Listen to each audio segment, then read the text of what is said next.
Ya, halo semua, selamat datang ya Hobu.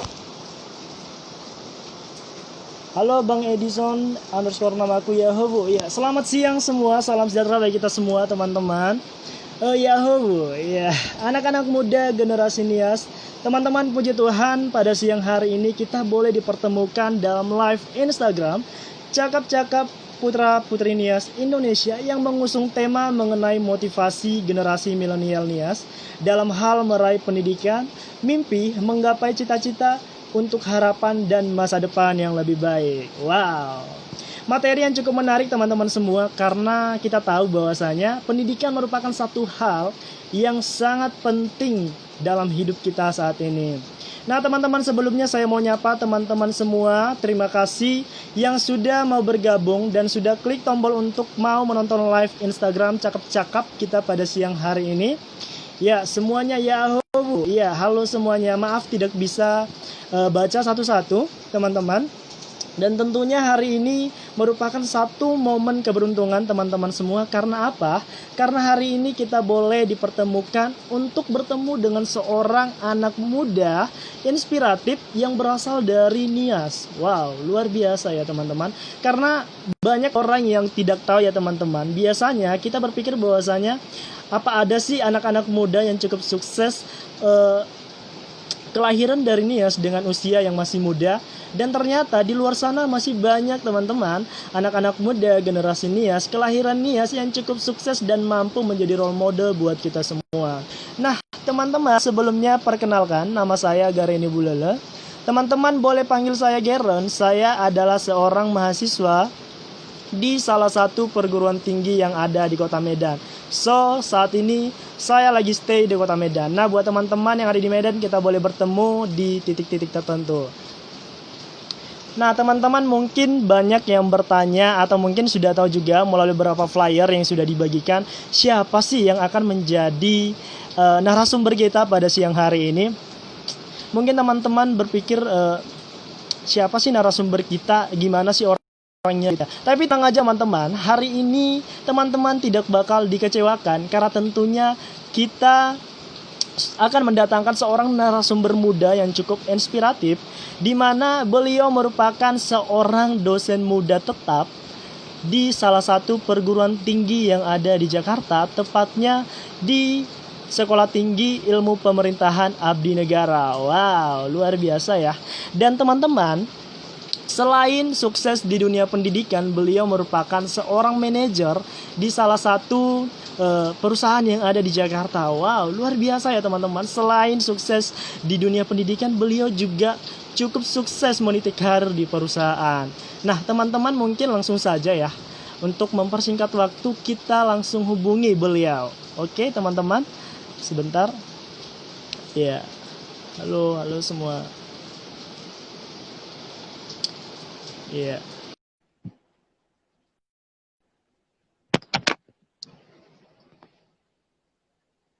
Oke, lagi tersambung, lagi menghubungi. Iya. Halo Bang Memori, selamat siang Bang. Wah, halo Iya, Geren, selamat siang Geren. selamat Wah, siang Bang. Suara saya cukup jelas ya Bang ya? ah, Suaranya cukup jelas ya? ya cukup jelas. Kalau suara saya cukup jelas juga, kedengaran jelas. Oke. Oke, saya manggilnya Oke, Abang, nggak apa-apa ya Bang ya? abang Manggil nggak Bang apa-apa. Memori. Nggak Senang apa-apa ya, banget kalau mungkin. dipanggil abang, senang banget. Iya, karena masih muda juga ya Bang. Sangat mudah, sangat mudah, sangat mudah. Iya. Oke Bang, Bang Geren. Memori, gimana nih kabar hari ini Bang? Ah, Gimana kabarnya hari gimana? ini? Ya, puji Tuhan Gimana Geren, kabar? ya puji Tuhan, baik-baik aja ya. Walaupun dalam kondisi yang cukup Ya, merah Jakarta ya, jadi aktivitasnya iya, masih benar terus banget. di rumah terus, tidak bisa berbuat apa-apa, ya dinikmatilah, dinikmati sendirinya gitu. Iya. Puji Gitu. Tuhan ya Bang ya. Ya, Oke puji Bang, Tuhan, Geren.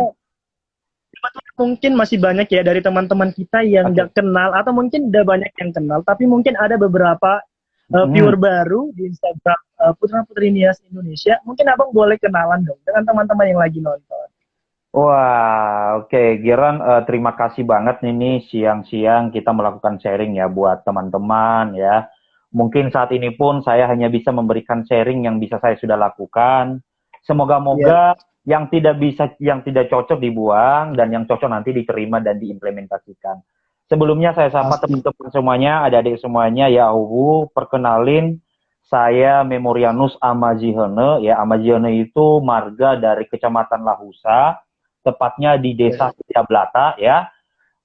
Saya saat ini tadi juga Geren sudah menjelaskan sedikit aktivitas saya ini hari ini adalah sebagai manajer di salah satu perusahaan di Jakarta, dosen juga, trainer juga, dan kemudian saya adalah peneliti di ICE Institute, Indonesian Competitiveness and Economic Development. Nah, jadi sekilas aktivitas sehari-hari berputar di situ terus. Gitu, Geren. Iya.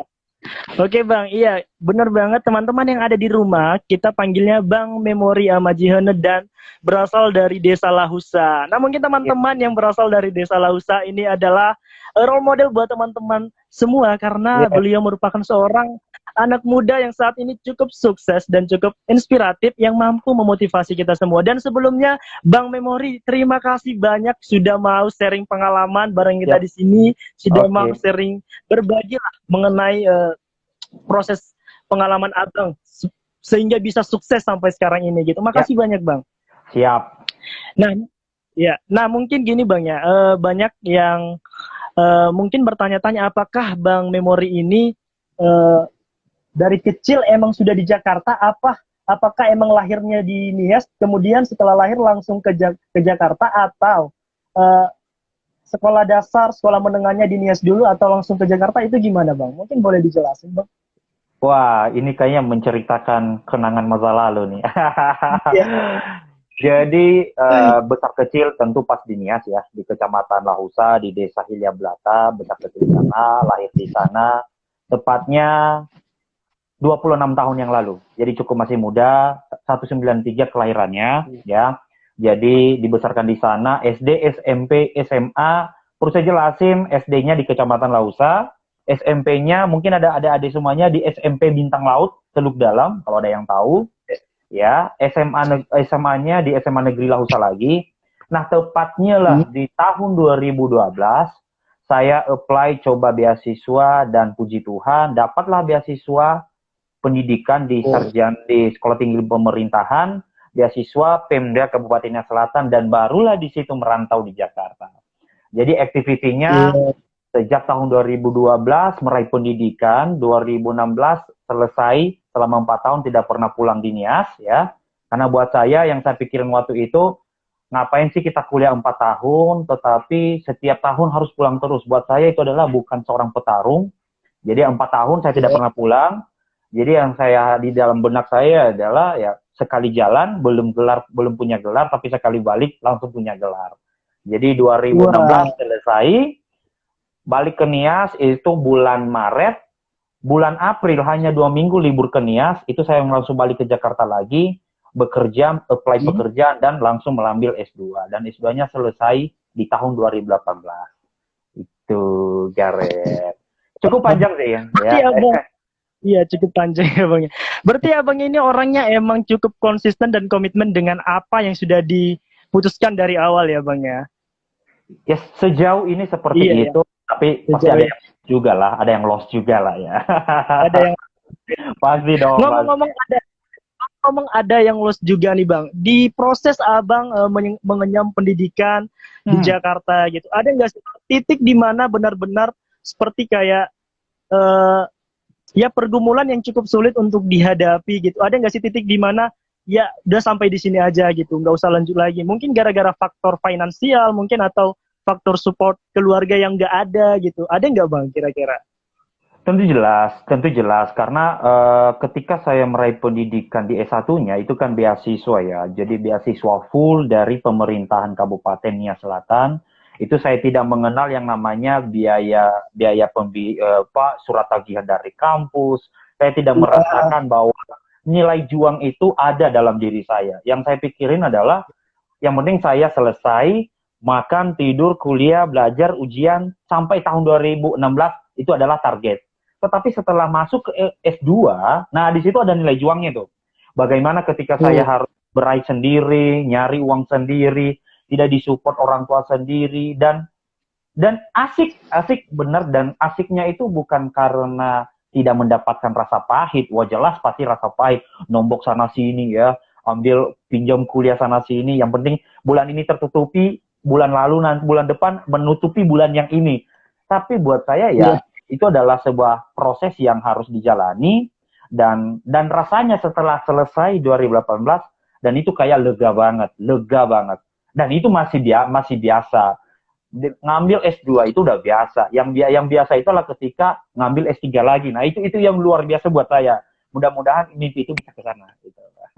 Amin, amin, amin, amin, amin.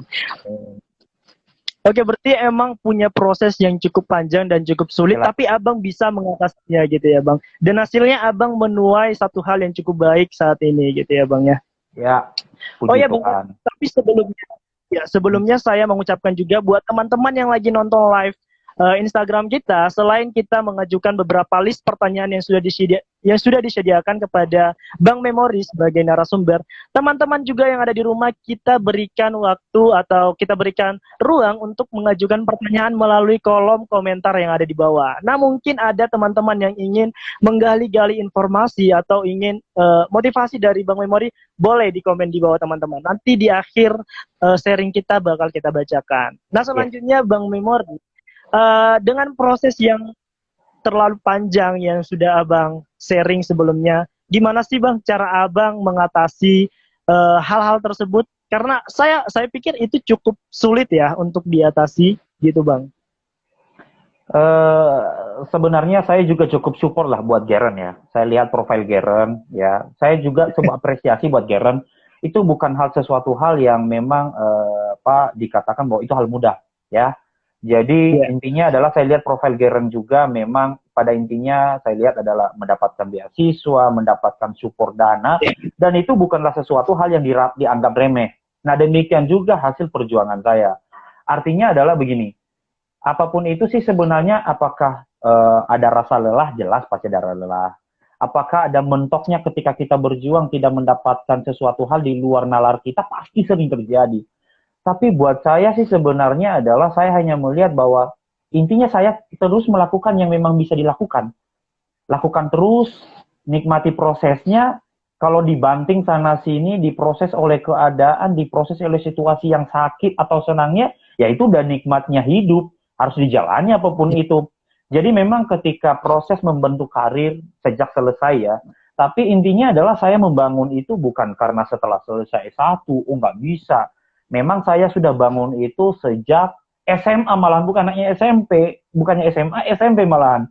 Bagaimana dulunya aktif, mau melakukan sesuatu hal yang memang memberikan benefit buat saya, dan itu akhirnya terbawalah sampai sekarang. Jadi, apakah itu menjadi hal yang mutlak tidak bisa kita lewati? Pasti ada batu ganjarannya, ada sedikit ya kerikil-kerikilnya. Tapi ya sudah lah, memang itulah kenyataan hidup. Demikian juga Geren pasti. Nah, saya juga mau tanya nih, buat Geren perlu juga sharing nih. Jadi gimana nih beasiswanya ini, menarik juga itu. Itu gimana Geren? Ya, saya juga mau tahu. Mungkin teman-teman juga mau tahu itu gimana Geren, beasiswa Geren. Ya puji Tuhan sih bang, sebenarnya jadi abang ya yang bertanya ya. Tapi gak apa-apa, kita sharing sedikit. Ya, kebetulan emang 2 tahun terakhir ini saya menerima beberapa beasiswa dari beberapa instansi ya. Ya cukup sulit ya bang, karena emang pesaingnya itu terlalu banyak gitu. Tapi puji Tuhan, Tuhan berikan rezeki yang luar biasa buat saya. Dan saya pikir sama seperti abang sih, kita berproses gitu. Ketika kita berpikir bahwasannya saya harus mendapatkan ini dengan proses yang cukup sakit, ya kita lewati saja gitu. Karena bukan tentang kita apakah saya pinter gitu, apakah saya punya potensi yang luar biasa yang menuntut saya lebih layak gitu, bukan, tapi tentang apakah saya mau untuk berproses gitu. Itu sih yang terpenting bang gitu. Setuju? Setuju banget ya. Setuju banget. Terima kasih bang buat apresiasinya sebelumnya. Ngomong-ngomong nih bang ya, abang kan sekarang menjabat sebagai dosen tetap di Sekolah Tinggi Ilmu Pemerintahan Abdi Negara, sekaligus juga meniti karir di perusahaan sebagai manajer training and development. Itu gimana sih bang ceritanya gitu? Gimana sih kok bisa menjalani dua profesi dalam waktu yang bersamaan gitu. Ah, ini yang cukup menarik ya. Dulu yang saya pikirin adalah tidak pernah mau, saya salah satu orang yang cukup fokus ya. Saya cukup fokus pada target saya. Yang saya pikirin dulu adalah mungkin juga ya, karena orang tua saya adalah seorang guru ya, seorang guru. Jadi di benak saya itu menjadi seorang guru itu atau pendidik lah ya, itu adalah salah satu harus saya lakukan. Tapi pada intinya adalah apakah itu target utama? Enggak juga. Jadi dulu saya setelah selesai saya berpikir bahwa apapun yang bisa saya kerjakan dan itu memberikan benefit buat saya harus bangun itu pelan-pelan. Jadi ketika selesai S2, maka dalam proses menyelesaikan S2 itu saya sudah mendekati lembaga-lembaga, menunjukkan prestasi, menunjukkan bahwa kualitasnya ada. Dan itu bukanlah hal yang sombong. Bang, apakah kita perlu menunjukkan diri untuk bahwa kita berbeda dari yang lain? Perlu banget. Orang yang menganggap kita bahwa anak ini terlalu menonjolkan, anak ini terlalu tampil di depan, itu tergantung perbedaan persepsi kita. Ada yang mengatakan kita sombong, ada yang mengatakan kita mengambil panggung orang lain. Buat saya itu bukan saya mengambil panggung orang lain, tapi saya mau mengambil kesempatan. Ya, saya mau mengambil kesempatan. Ya semua dong kita berani mengambil kesempatan. Apapun itu, kesempatan itu perlu kita lakukan. Nah, sejak selesai itu saya coba apply ya, sejak selesai sarjana, saya coba apply bekerja di perusahaan lah. Saya coba di mana-mana. Wah, mumetnya mencari pekerjaan di Jakarta itu Geren, bukan seperti mencari pekerjaan biasa ya, apply sana sini, ya lamaran, wah tumpuk-tumpuk lah. Ternyata belum ada rezeki juga ya. Tapi ya mau gimana, harus dijalani. Kalau tidak dicari, ya tidak mungkin pekerjaan yang mencari kita. Kita harus mencari pekerjaan. Nah ya puji Tuhan, di 2016 lah, tepatnya di ulang tahun saya juga, ya di bulan ulang tahun saya juga, ada sebuah pekerjaan yang akhirnya perusahaan mau menerima saya. Nah, di situ sedang proses mengambil S2. Nah, 2016 selesai Maret, Oktober barulah saya ditawarin sebuah pekerjaan, pekerjaan di lembaga perusahaan. Nah, tentu itu adalah sebuah nego yang cukup penting. Karena mereka butuh saya, ya saya juga harus menawarkan sesuatu. Iya Pak, saya bisa mau menerima, tapi dengan catatan S2 saya diizinkan nggak sih? Nah, hebatnya perusahaan itu ternyata mengizinkan, Geren. Ya udah oke, ambillah S2 atau juga S2-nya tidak full kan. Itu kuliahnya hari Jumat dan hari Sabtu. Nah, saat itu saya terus membangun kapasitas saya di perusahaan dengan cukup baik. Sambil juga saya membangun prestasi saya di proses pengambilan S2-nya. Nah, itu harus bareng. Lalu pertanyaan, Bang, bagaimana menyatukan hal ini? Ini sebenarnya dua posisi yang berbeda. S2 saya, S2 saya adalah di bidang pemerintahan. Sedangkan pekerjaan saya di perusahaan itu menangani perusahaan. Dua stigma yang berbeda. Nah, itu adalah dua stigma yang berbeda. Nah, buat saya, ya inilah hidup. Kita mungkin tidak jadi PNS, saya dulu cita-cita di PNS, tapi ternyata belum juga jadi PNS. Ya tidak mungkin dong, ada kata mengatakan gini, Geren. Pemulung aja, mohon maaf, saya bukan apa. Seorang pemulung, kalau di Jakarta, mungkin Geren juga di Medan, setiap pagi itu tidak pernah tidur mencari barang-barang bekas. Oke, setuju ya? Pernah lihat ya? Oke? Iya, benar. Mereka hidup nggak? Hidup. Ya, mereka hidup, tapi hidupnya biasa-biasa aja. Oke? Kalau kita mau hidup, ya harus ada yang dilakukan. Apalagi kalau tidak bergerak sama sekali, ya jelas pasti mati. Ya. Jadi intinya adalah hidup ini harus bergerak terus. Bergerak terus. Ya kalau tidak bergerak, pasti akan mati. Jadi itu saya bangun. Nah, ternyata ya puji Tuhan, kapasitas saya di dunia perusahaan 2 tahun berjalan, 2016, 2017, 18, 19, ternyata mempunyai dampak yang cukup besar dan memiliki kinerja yang cukup baik, sehingga di awal 2020 lah saya 2019 saya dijadikan supervisor dulu, baru supervisor awal tahun 2020 diangkat menjadi seorang manajer. Nah, setelah selesai 2018 juga, ya saya juga banding, Pak, ini saya sudah selesai S2 nih, di kampus saya ada sebuah kesempatan nih, saya ditawarin jadi dosen. Boleh nggak ya saya double job? Nah, ternyata dua-duanya boleh nih. Kampus mengizinkan saya job di perusahaan. Dari perusahaan saya diizinkan job untuk jadi dosen. Dan ternyata ya kita harus ambil itu, harus jalani. Ya, harus dijalani. Ya, nah jadi itulah ketika saya mengadu itu, dan di Stipan itu bukanlah seperti dosen yang lain. saya harus ngetem di sana. Jadi berdasarkan keputusan rektor bahwa saya tidak harus ngetem. Tetapi di saat mengajar saya harus datang ke kampus. Jadi dosen tetap, tapi tidak stay home. Stay home-nya tetap di perusahaan. Ya alhamdulillah sih, puji Tuhan, Geren. Ini berjalan dua-duanya nih. Ya, dinikmati, masih muda gitu, Geren. Iya, iya, Bang. Ada Gitu. proses yang cukup panjang di belakangnya ya, Bang. Dan ya itu pasti nggak mudah gitu. Ya, jelas banget, Dan Geren. ini juga bisa menjadi apa ya? Bisa menjadi inspiratif buat teman-teman yang lagi nonton. Ya, sejauh ini sudah menjadi seorang dosen, sudah menjadi seorang manajer juga di sebuah perusahaan. Ada beberapa langkah yang dilalui di belakangnya. Nah, buat teman-teman juga jangan sampai putus asa dengan apa yang mungkin teman-teman kejar hari ini. PNS seperti yang sudah Bang bilang, PNS bukan segalanya. Ketika kita tidak ditakdirkan untuk menjadi PNS yang mungkin dielu-elukan atau diingin-inginkan oleh orang banyak gitu ya, ada banyak peluang kerja, peluang mimpi di luar sana yang masih bisa kita kejar gitu. Yes, Gitu ya, Bang. Nah, menjabat dua profesi sekaligus nih, Bang ya. Apakah Abang saat ini sudah puas dengan apa yang sudah Abang dapatkan ya, seperti menjadi seorang dosen atau menjadi seorang manajer, atau adakah mimpi lain yang saat ini belum terkejar gitu? Wow, banyak banget. Banyak banget ya. Banyak banget mimpi-mimpi yang harus saya kejar. Ya, banyak banget mimpinya yang harus saya kejar. Karena buat saya sih, saya boleh nafsu akan mimpi, nggak boleh. Setiap orang itu boleh nafsu akan mengejar mimpi. Ya kalau orang hanya bermimpi biasa-biasa saja, ya hasilnya akan biasa-biasa aja. Waduh, sorry. Jadi kalau orang hanya bermimpi biasa-biasa aja, ya semua hasilnya akan biasa-biasa aja, Geren. Ya akhirnya saya bermimpi ya, saya harus kalau udah ini gratis, kalau memang ini bisa dikejar ya kenapa tidak. Jadi saya masih bermimpi ingin mau pertama rencana mau melanjutkan pendidikan saya lagi, Geren, ya mau melanjutkan pendidikan rencana ya doktoral, ingin sekali mau melanjutkan rencana doktoral. Kemudian, tapi paling intinya sih, saya saat ini masih belum sepuasnya mau membahagiakan orang tua. Jadi mimpi saya selalu sih membahagiakan orang tua. Nah, membagikan orang tua itu apakah dengan hanya kata-kata? No. Saya ingin membagikan ke orang tua saya dengan materi yang berlebihan, mau membagikan mereka nanti di saat udah tua. Gitu, Geren. Banyak banget yang belum tercapai saat ini nih. Dan masih harus dikejar.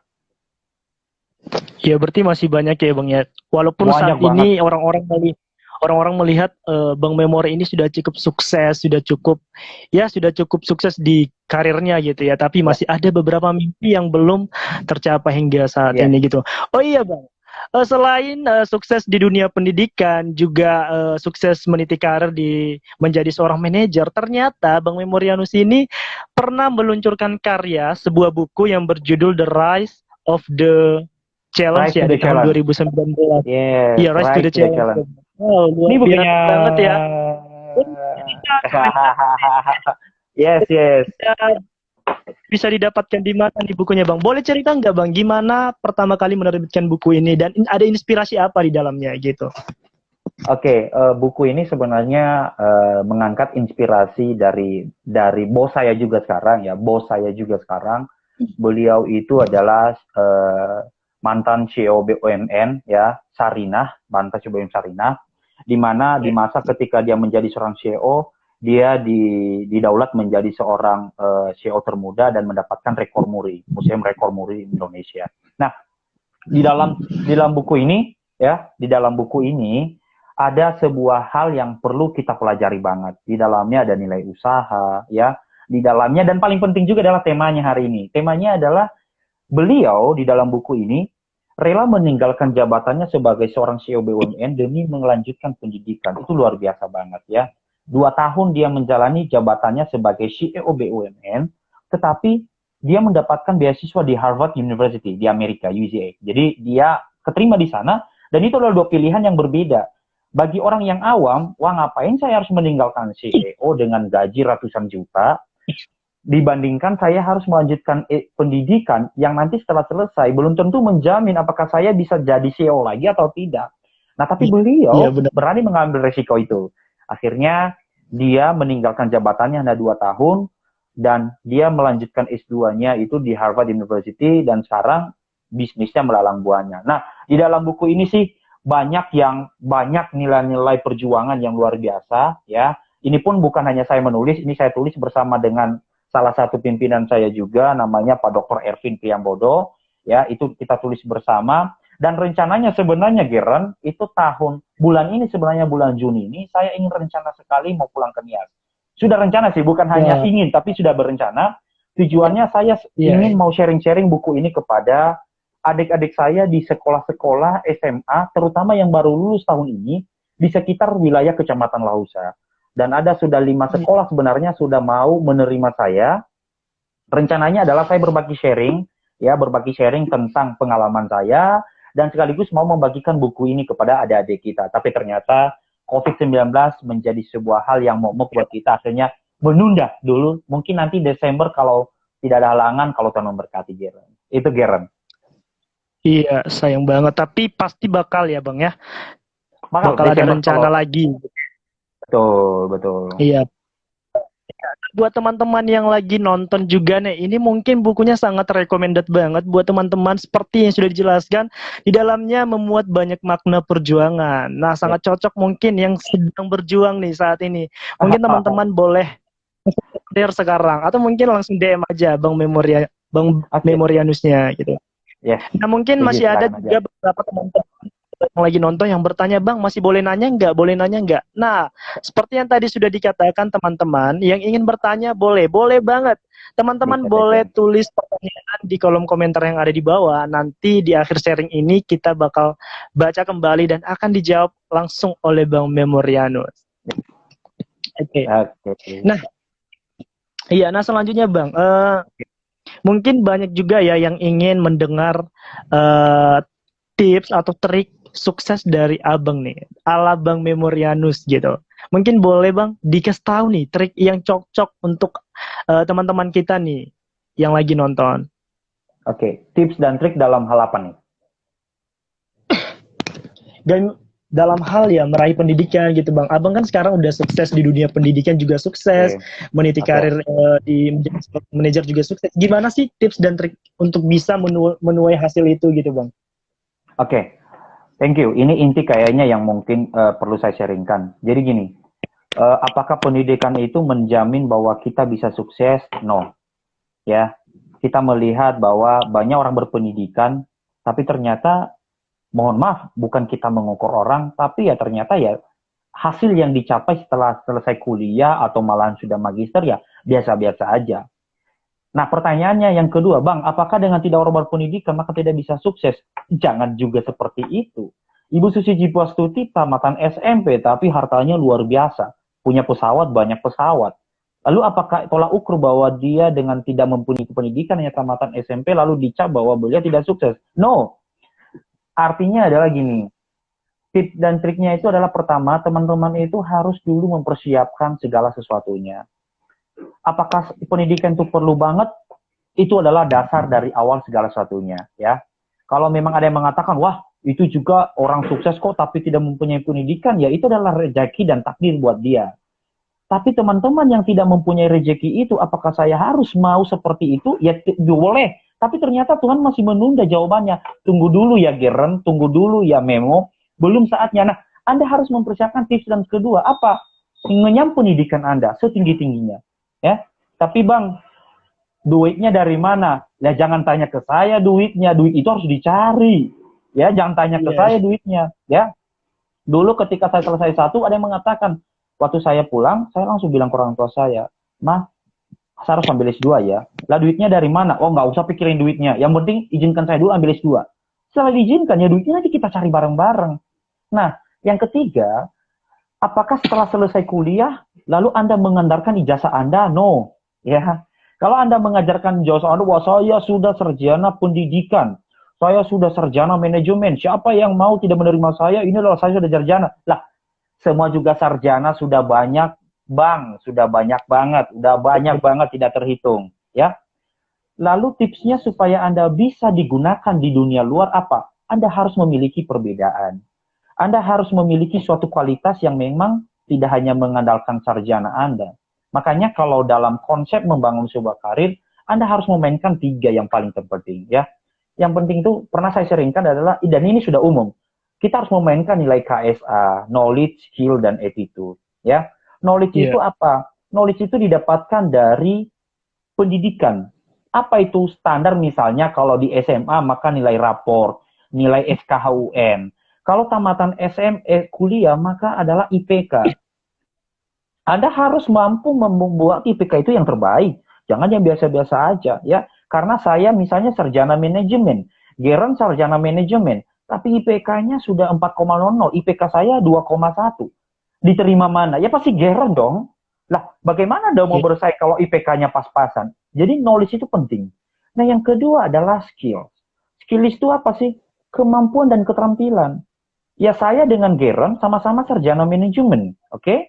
Saya sudah ini, apalagi saya sudah S2, Geren baru S1. Tapi ternyata Geren baru sarjana manajemen, tapi kualitas dalam skillnya, dia bisa melakukan ini, bisa ini, bisa ini, bisa ini. Sedangkan saya sudah S2, pas ditanya, Anda bisa apa? Wah, saya lama sih Pak di dunia pendidikan, saya tidak bisa melakukan apa-apa, nanti saya belajar. Ya tentu Geren yang akan diambil. Karena di dunia luar sana, yang akan diambil itu adalah orang yang cepat kerja, bukan orang yang baru mau belajar. Setuju ya? Ya.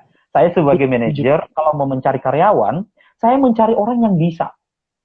Boleh nggak kamu kerja? Boleh. Besok bisa dikerjakan kan? Boleh. Bisa Pak. Nah, daripada saya mencari orang, bisa nggak dikerjakan? Bisa sih Pak, tapi saya belajar. Aduh, tunggu dulu deh. Anda nomor 2 dulu nih. Saya ambil nomor 1. Nah, yang ketiga adalah attitude. Attitude apa sih? Sikap. Ya. Banyak orang mengandalkan gelar sarjana, mengandalkan gelar S2, tapi sikapnya tidak bisa diterima orang lain. Tidak bisa diterima oleh dunia sosial. Dan juga mohon maaf banget. Asal Geren tahu, kalau di luar sana, saya pernah menangani sebuah klien saya yang ada di Bekasi. Ini kan berhubungan dengan orang Nias ya. Ini berhubungan dengan orang Iya. Nias. Ada seorang pimpinannya ketemu dengan saya, dia bilang, Pak Memo, orang Nias ya? Benar Pak. Wah, keren ini. Di sini banyak orang Nias Pak. Wah, keren banget Pak. Saya mau ketemu dengan orang Niasnya. Mereka di mana Pak? Wah, dulunya di sini orang Nias banyak Pak. Tapi tinggal beberapa orang lagi. Wah, saya langsung garuk-garuk kepala itu. Maksudnya apa nih? Dia bilang, Pak Memo orang Nias keras-keras ya, orangnya keras kepala. Nah, secara tidak langsung, dalam hati saya langsung enyuh. Waduh, saya udah dicap keras kepala nih sebagai orang Nias.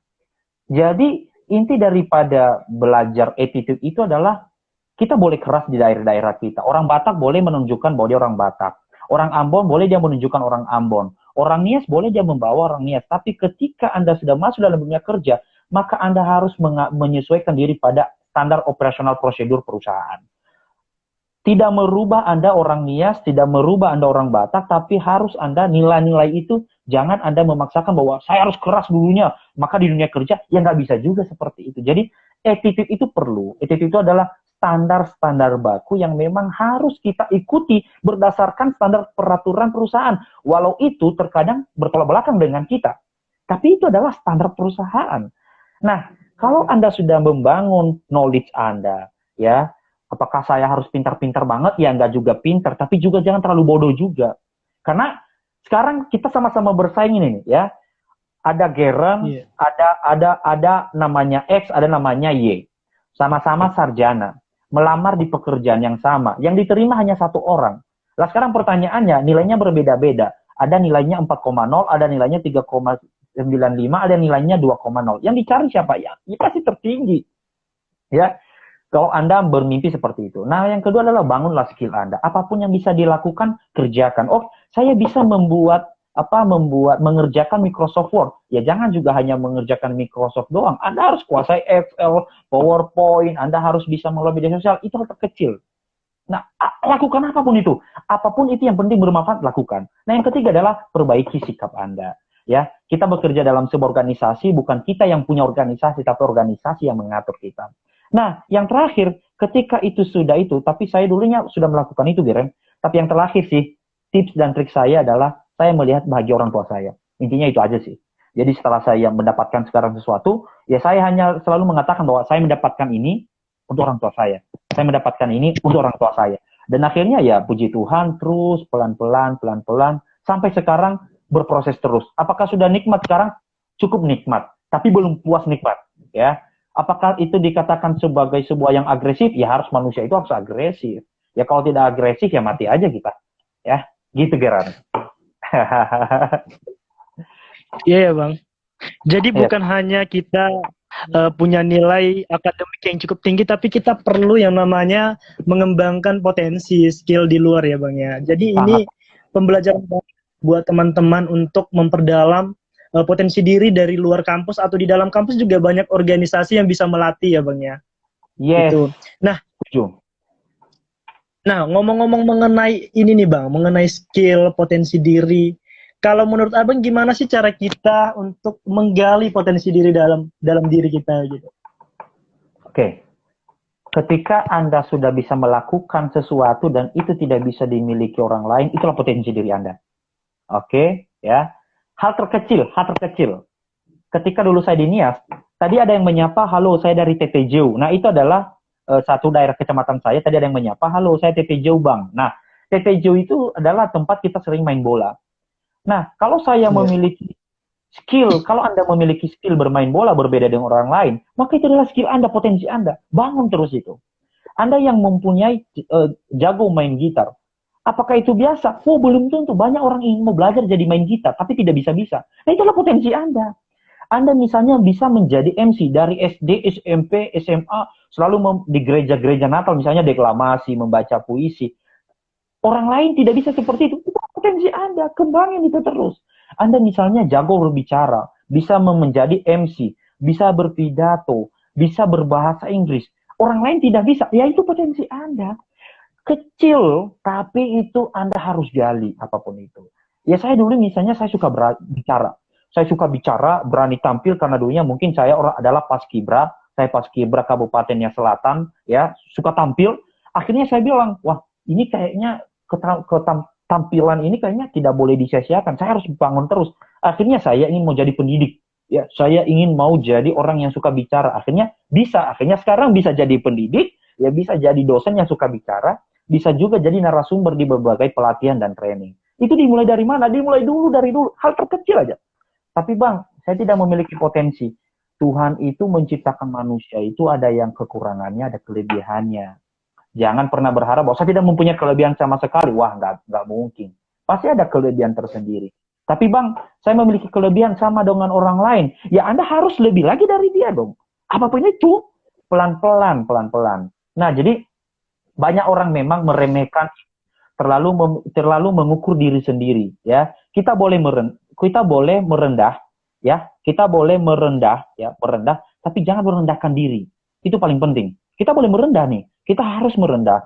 Pak, ya oke Pak, silakan. Tapi jangan pernah biarkan Anda merendahkan diri. Selama Anda merendahkan diri, selama Anda menutupi ke potensi Anda, ya selama itu juga potensi Anda itu tidak akan bisa dikelola dengan baik. Itu Geran. Ya. Ya.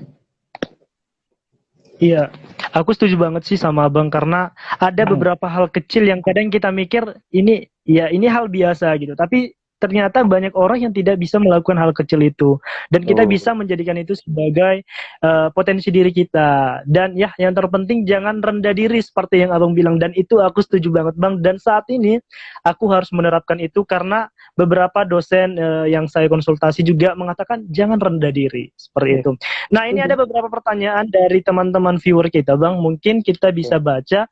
Yang pertama itu dari Bang Markus _Jagote 94.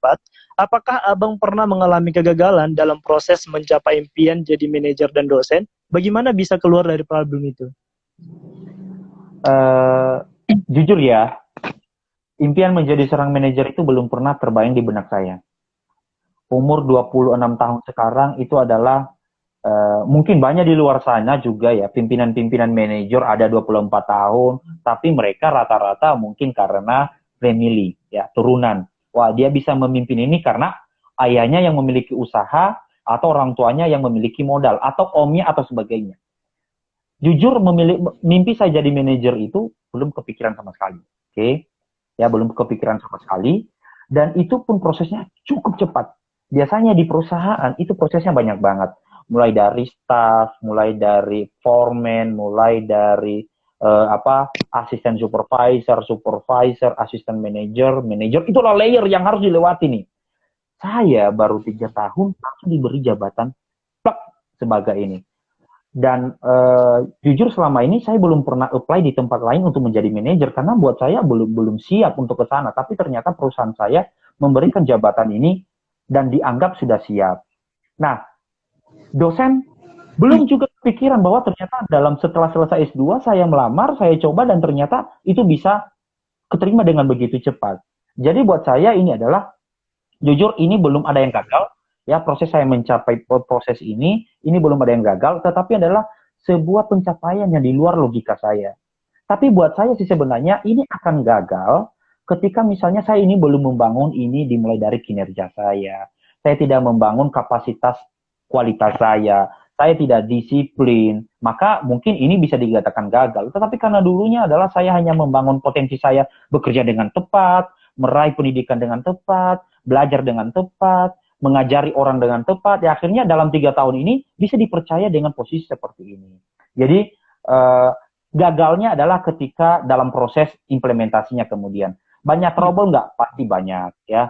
Resiko menjadi seperti ini, pasti ada beberapa hal, target pencapaian tidak tercapai, kemudian ada pekerjaan yang loss, ada pencapaian yang tidak sesuai dengan tupoksi, pasti ada.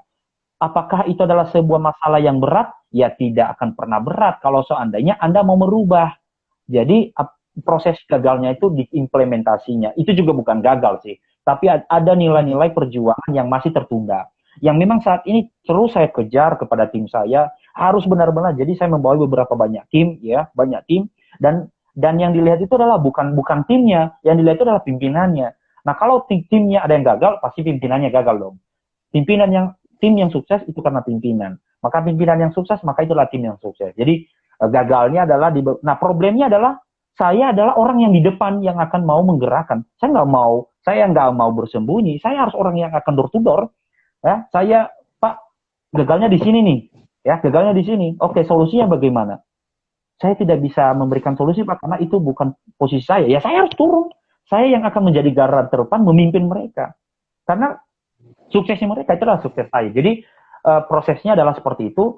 Dan yang paling penting adalah keluar dari problem itu apa yang tadi? Usaha. Mau menuntaskan. Tuntaskan masalah yang sudah ada dan jangan dibiarkan. Itu juga terkadang kesalahan kita. Masalah kecil itu dianggap remeh-temeh. Wah, tapi ternyata menggunung terus. Akhirnya bos melihat Anda. Wah, nih orang masalah kecil aja nggak dituntasin. Apalagi masalah besar. Ya udah deh, nih mutasi aja dia. Ada di tempat yang lain. Jadi intinya adalah masalah harus tuntas. Harus selesai. Harus disegera cari solusinya. Apapun itu. Itu adalah risiko jabatan. Anda mau mendapatkan jabatan yang bagus, Anda mau mendapatkan gaji yang bagus, ya maka risiko jabatan pun Anda harus kerjakan, Anda harus tanggung. Itu dari saya. Menjawab pertanyaan Bang Markus. Iya, cukup jelas ya. Yang pasti kita jangan pernah lari dari masalah, gitu ya Bang ya. Oke Bang. Iya, selanjutnya ada pertanyaan dari Bang Edison _namaku. Sebenarnya udah agak disinggung ya tadi mengenai ini, tapi kita boleh baca lagi Bang. Apakah nilai IPK menjamin kita cepat dapat kerja Bang? Bagaimana kalau IP-nya gede, tapi nggak punya kualitas atau nggak bermutu gitu? Itu gimana Bang? Nah, itu tadi. Jadi, Anda harus memiliki IPK yang tinggi, apapun itu. Karena standar mencari pekerjaan di Indonesia ya berbeda dengan negara luar. Jangan kita samakan pola pendidikan di Ukraina, di Amerika, di Eropa, tetangga kita misalnya sebelah di Singapura. Kita jangan samakan bahwa pola mencari pekerjaan mereka bersama dengan Indonesia berbeda. Kalau di Indonesia masih menggunakan standar nilai akademik. Makanya kalau Anda melamar, pasti yang ditanya sesuai dengan misalnya akuntansi, keuangan, maka sarjana yang akan dicari adalah akunting. Gelarnya tidak boleh kemana-mana tuh, harus akuntansi, ya kan? IPK-nya adalah minimal 3,50. Lalu Anda mau melamar nilai IPK-nya 3,40, 3,30, ya pasti Anda akan di blacklist, ya. Lalu pertanyaannya, Bang, saya sudah 4,00 ini, kalau bisa ada 4,01, 4,02 kalau standar akademik, tapi apakah itu menjamin kualitas? Nah itu tadi, bagus pun nilai Anda tidak juga menjamin Anda berkualitas. Nah, kualitas itu didapat dari mana? Yang tadi, skills, belajarlah terus. Belajarlah terus. Dimulai dari mana? Tadi Geren sudah menyampaikan. Organisasi kampus itu penting banget. Jadilah orang-orang yang aktif di dunia kampus. Jadilah aktif di organisasi suku kita, suku Nias, suku apapun itu. Belajar dari sana. Apapun itu, Gerang, boleh nggak kamu jadi MC? Ambil. Jangan jadi orang di belakang terus. Selama Anda menjadi orang di belakang, ya Anda akan terbelakang. Ya, itu udah banyak orang begitu. Bang, tapi saya tidak berani. Ya, Anda harus berani dong. Ya, dulu teman-teman saya ada yang pintar, idenya tidak saya miliki. Lalu mereka bilang ke saya, Mem, saya memiliki ide ini, tapi saya nggak berani menyampaikan. Kamu aja deh. Ya udah saya sampaikan. Lalu yang dilihat siapa? Saya atau teman saya? Ya saya dong. Itu adalah saya menyampaikan. Jadi intinya adalah kualitas itu tidak diuji oleh nilai akademik. Tetapi pasti orang yang sudah memiliki nilai akademik yang baik, itu harusnya berkualitas. Kayak seperti flash disk lah. Flash disk, itu nilainya kita misalnya memiliki flash disk 1 giga. Lalu kita terus mengisi pekerjaan lebih dari 1 giga. Bisa keterima nggak? Menurut Gerard, nggak bisa keterima. Karena udah standar IQ-nya, standar pengetahuannya itu hanya 1 giga.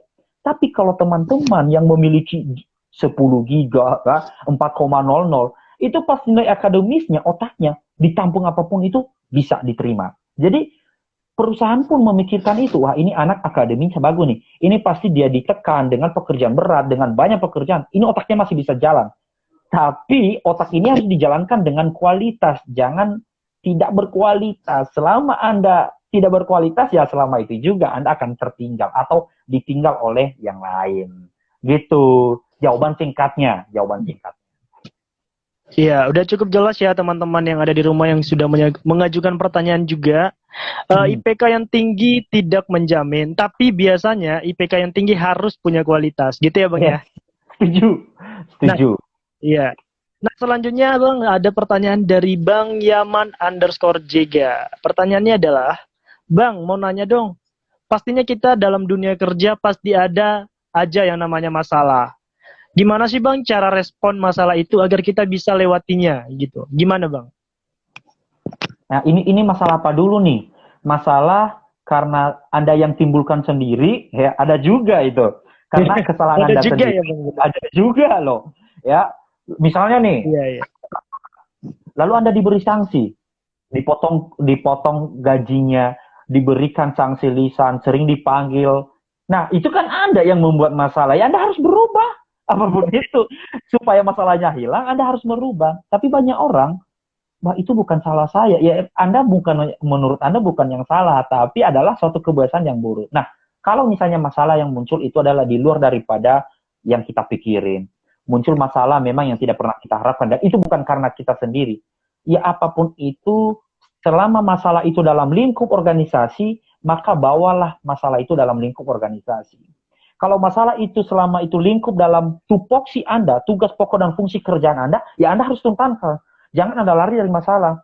Karena apapun itu Anda bekerja, maka siapapun Anda harus menghadapi masalah. Nah, kalau masalah itu masalah pribadi, ya entah masalah apalah ya, misalnya masalah itu ternyata dari diri Anda sendiri, ya Anda harus memiliki mentor. Mentor itu perlu. Mentor itu adalah orang yang bisa mengarahkan ke kita. Misalnya apa? Senior Anda yang bekerja di sana, orang tua Anda itu mentor Anda. Di pekerjaan saya menghadapi masalah ini. Atau misalnya senior Anda, Bang, Mas, Mbak, saya lagi susah nih. Beri solusi dong. Gimana? Itu jangan Anda buka. Cukup 1 orang atau 2 orang aja menjadi mentor Anda. Anda juga perlu mentor kok. Dimanapun saya juga dulunya gitu. Saya mempunyai mentor. Selalu saya WA. Bang, ini gimana Bang? Ini gimana Bang? Jadi kita terus belajar. Jangan menutupi kesombongan kita sendiri, lalu kita membawakan bahwa saya tidak dibantu orang lain. Bukan orang lain tidak membantu Anda. Anda sendiri tidak mau mengunjungi orang itu. Padahal dia sebenarnya membantu. Jadi, kalau itu masalah yang Anda buat, Anda harus ubah masalah itu. Kalau itu masalah datang dari hal yang tidak diduga, Anda harus bawa masalah itu dalam organisasi Anda. Karena Anda mempunyai pimpinan. Sampaikan ke pimpinan Anda, Pak, saya punya masalah ini. Nah, kalau Anda dari masalah pribadi sendiri, pecahkan sendiri. Kalau tidak bisa dipecahkan sendiri, Anda harus punya mentor. Sharing-sharinglah kepada dia. Suatu saat pasti akan ada solusinya kok. Pelan-pelan. Karena tips dan trik dari mentor itu perlu banget. Itu. Iya. Benar, saya setuju banget sih Bang. Karena aku juga punya yang namanya pemberi saran gitu. Karena kita juga penting berada dalam lingkungan atau komunitas orang-orang positif gitu. Yes, setuju. Ya, nah selanjutnya ada dari Bang Edison. Bagaimana sih Bang supaya cepat dapat kerja gitu, supaya cepat kita terima kerja gitu? Sorry nih, Itu gimana bang? kita sampai jam 3 kan? Karena in live Instagram ini 1 jam. Gimana itu, Geron? Iya bang. Oh mungkin ini pertanyaan yang terakhir bang. Oke, pertanyaan terakhir. Oke, bagaimana kita mendapatkan pekerjaan yang cepat? Pertama, ya tadi, KSA, knowledge, skill, attitude Anda harus itu mampu Anda tunjukkan. Itu 3 poin. Nah, Iya. yang keempat, poin yang keempat, apa? Anda harus membangun link. Jangan Anda orang yang diam di kamar sendiri, diam jadi mahasiswa sendiri. Anda harus mencari orang-orang yang perlu ditemani. Misalnya dosen Anda, ternyata dosen Anda misalnya mempunyai pekerjaan atau perusahaan. Atau teman Anda ternyata sudah jadi mempunyai tempat-tempat yang strategis. Anda harus bangun link. Dengan mereka lah nanti Anda akan difasilitasi. Bro, bang, saya lagi butuh kerjaan ini. Cari saya peluang dong. Nah, dari situlah Anda dibuka. Dan yang penting adalah Anda juga harus usaha. Ya, ya orang gerak aja belum tentu hidup. Yang belum gerak pasti jelas mati. Ya, Anda menentukan diri sendiri itu diri sendiri. Jangan pernah berharap dari orang lain. Ya, yang membuat kita bisa hidup itu bukan karena orang lain, bukan Geren, bukan saya. Yang membuat Anda hidup adalah ya Anda sendiri. Kalau bukan Anda sendiri ya orang tua Anda. Emang mau di bawah ketiak orang tua terus kalau tidak mandiri. Ya kalau bukan orang tua Anda ya Anda sendiri. Itu aja sih, simple. Terima kasih Bang buat sharing pengalamannya, mungkin sampai di sini saja. Pertanyaan Siap. dari Bang Edison mungkin mengakhiri sharing pengalaman dari Bang Memuranis kita Siap. pada akhir hari ini. Untuk mengakhiri Bang, mungkin boleh berikan sedikit saran buat anak-anak muda di luar sana, khususnya teman-teman kita yang berasal dari Nias. Ada sedikit saran nggak dari Abang? Gitu. Saran saya sih ini waktunya cukup singkat. Kalaupun saya diminta untuk misalnya memberikan sharing kedua, saya selalu siap selama itu tidak terbakan dengan pekerjaan. Nah, saran saya buat teman-teman semuanya, buat adik saya, ya, buanglah mindset kita bahwa saya anak desa, ya saya anak desa, saya orang tua saya hanya petani, penyadap karet dan sebagainya. Buanglah mindset itu. Justru Anda dilahirkan supaya Anda merubah kehidupan keluarga Anda. Bang, saya mau melanjutkan cita-cita saya, tapi saya nggak punya uang. Ya, Anda harus cari uang dong. Ya, jangan jadi orang yang begini terus. Ya, Anda harus cari uang. Apapun caranya. Anda harus membuat itu. Jadi, Anda harus membedakan diri Anda kepada orang tua Anda. Jadi, impian itu harus dikejar, cita-cita harus dikejar. Jangan jadi orang yang berserah. Ya, orang berserah pasti akan mati. Tidak akan bisa hidup di situ terus, tidak akan berkembang. Anda harus memiliki mindset bahwa saya bisa, saya bisa, saya bisa. Bisanya itu bagaimana? Anda harus eksekusi, implementasi. Apapun itu. Kerjakan yang bisa dikerjakan dan tuntaskan yang bisa dituntaskan. Itu aja, Geren. Waktunya kita terlalu Oke, oke Oke. Bang, terima kasih. Saya ucapkan Sama-sama. buat semuanya Bang. Pengalamannya, buat ilmunya. Oke. Aku benar-benar tertampar banget. Emang benar-benar inspiratif banget, dan juga buat teman-teman yang lagi nonton, semoga melalui live Instagram kita kali ini bisa menginspirasi teman-teman semua. Amin, Mungkin amin, itu aja amin. Bang. Terima Oke. kasih Sawagalo Bang. Makasih Alhamdulillah banyak ya dulu Bang. semuanya. Salam ya. Oh, sukses semuanya. Sukses, Geren ya. Sukses kuliahnya, Geren. Amin, amin, amin. Oke. Oke.